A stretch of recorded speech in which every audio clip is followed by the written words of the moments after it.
All right, Byron, here's what I'm thinking. We're gonna break this down, okay? Um, I watched through it a few times. I really like the base that you got going on. Um, and I definitely think we can tinker with it. So first thing I'm noticing, this is a good base. I like your first turn. I do. I think it's really good. You could have your head back a little bit. And that's just a posture thing that I'll talk about more in person, but pushing your head back just a little bit. I like this position other than having your hips forward. Um, Instead of having your hips shifted so far back and your shoulders in front of your hips, I want your hips to try to be in front of your shoulders. So in this position, your shoulders are fine. You just kind of got to bring those hips forward. And maybe just think push that right hip forward. Because the whole thing, the whole process is push the ball. And then if you're pushing that right side, you're pushing the ball around. That's what we're looking for. So keeping those hips forward is the big thing that I think I'm going to harp on right away is doing that. Letting the ball run. That's gonna be something I'm gonna talk about.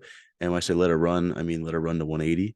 So let it run onto the sector, let it carry you forward through the circle. Okay. Um, this first catch, good position, like your feet, like where the ball is at. This is a lot better posture. Okay. You gotta keep that. Now you see this left shoulder start to pull a little bit. You get a little anxious, get a little ahead of the ball. Let that ball pass zero. So when I talk about zero, it's going to be right here. This is zero, and you're already starting to peek your eyes. You're starting to pull your shoulder. All right, you want to keep your eyes through the ball, keep that shoulder neutral, and push with the lower body. Okay, and then same thing, hips are back. So what that's going to do is instead of everything going out into the sector and all your energy going this way, you're starting to pull it here. Okay, so letting your hips go forward, hips go over your feet, and then let the ball run wider. If you keep your hips over your foot, this ball path is over here now, and then that leads us to a foot farther this way. Okay, and then that causes you to crash and pull to the left side because your hips are so far this way to start with. They're going to stay that way. Okay, so letting you push your hips out and then out here, trying to keep them on the right side of the half as much as possible so you don't end up crashing. Um, and then, yeah, you just let this heel come down. You get a little wide, you get a little anxious. There you go. Your eyes are starting to peak. They're ahead of the ball. This leg kind of stops. You want to make sure you keep turning that toe, turning that knee, keeping those hips forward. Notice your high point was like over here. Um, I like you throwing the ball out and up, but you don't want it to be out here. You want that to be here. Okay. Um, and one thing I did notice is you let your hips rise and then you come back down. It's too big of a movement, really.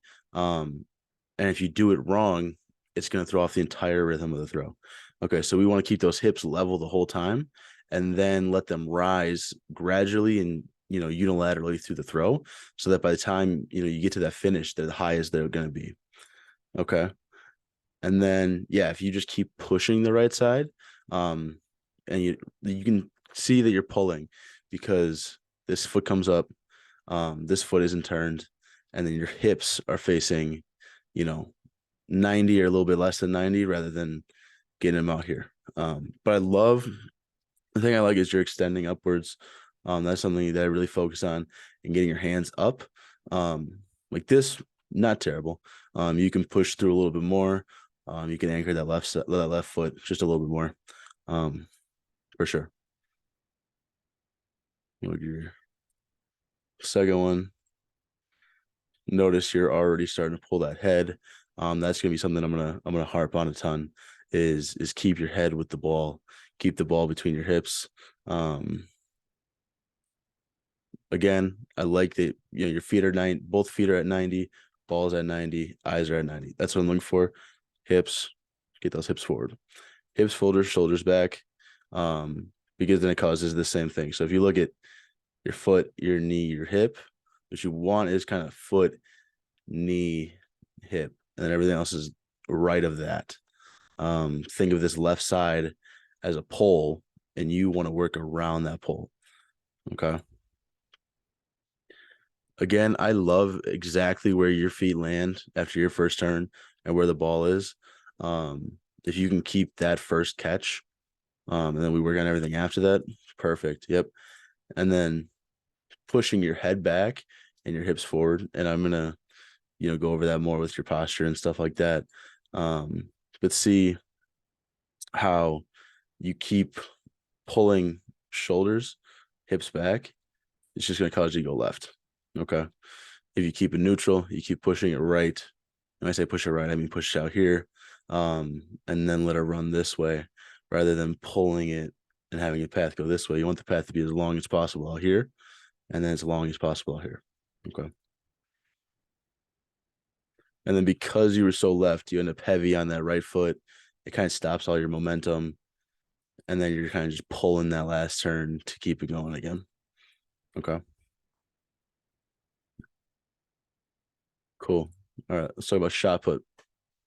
So with shot, I'm a person who I always like a dynamic wrap, kind of like what you do, but you notice how you start kind of low and then you go up and then back down. I'm a person who teaches kind of a middle, low, high, going through the ring. So you start a little middle, you sink down, and then you have a high finish. Um, so with that, kind of just starting a little lower, having some bend in the knee, and then kind of thinking just twisting rather than shifting your weight as much. Because yeah, when you come up and you come down, what I want is that you kind of go here, you twist, and then you start shifting more this way. Because I want to get you out into this area as much as possible. So what you need to do is you drive that left knee out here, you get over your toe, and you bring that left hip this way and that right leg really long. That's what I'm looking for. All right. And that same thing with the arm. Okay. So the arm and the knee, they work together. You pull those out here. All right. You know, it's a small ring. You're trying to make it as big as possible. So you got to work outside the ring. Okay. You got to make that ring as big as possible. So, I mean, you see it, this leg could be a little bit longer. Your chest, if you made a line, it's, you make a line, you're dipping, keeping that a little bit flatter. I think that'll help with the elbow issue too. But then the really big thing is that jump. All right. What you really want to do is you want to keep, like I talked about in the weight, keep your hips level. Okay. So the hips, they shouldn't come up, they shouldn't rise. You should actually be trying to go lower rather than higher. Okay.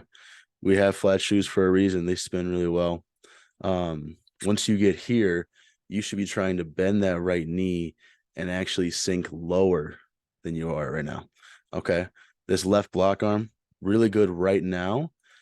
But if you notice it, it dies and it gets really close to your body. We want to keep that long. And, when you're in power position, see how you're already pulling your head? That's all because you got high and then came down hard. I like to keep it flat and rotational. Okay. So left foot touchdown. Feet wise, this is fine. But look at where your head is. Your eyes are peaking. This block arm isn't long. So realistically, what I'm going to teach is a really long power position. So when that left foot touchdown, this hand should still be back here. Your eyes should still be with the hand, and this shoulder should still be closed. Okay. And then we let the left arm open. We let the lower body create a nice torque. So you let the lower body go. You keep the upper body back. You create that nice like whip action, and then you let the upper body go to create that power. Okay.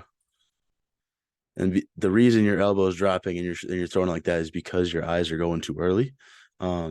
If you keep your eyes back, you keep your eyes on the shot put at all times, it's a lot easier to keep your elbow up. And I'm definitely we're gonna work on that right away. So make sure you don't get any elbow issues. But I think that's the big thing is keeping that upper body back, letting the lower body work. Because I mean, you got a 600-pound squat. We got to let those legs do a lot of work. Okay. And right now they're not doing anything.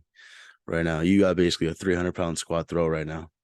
All right. So if we can work on lower, torqued, let it go, tension, whip.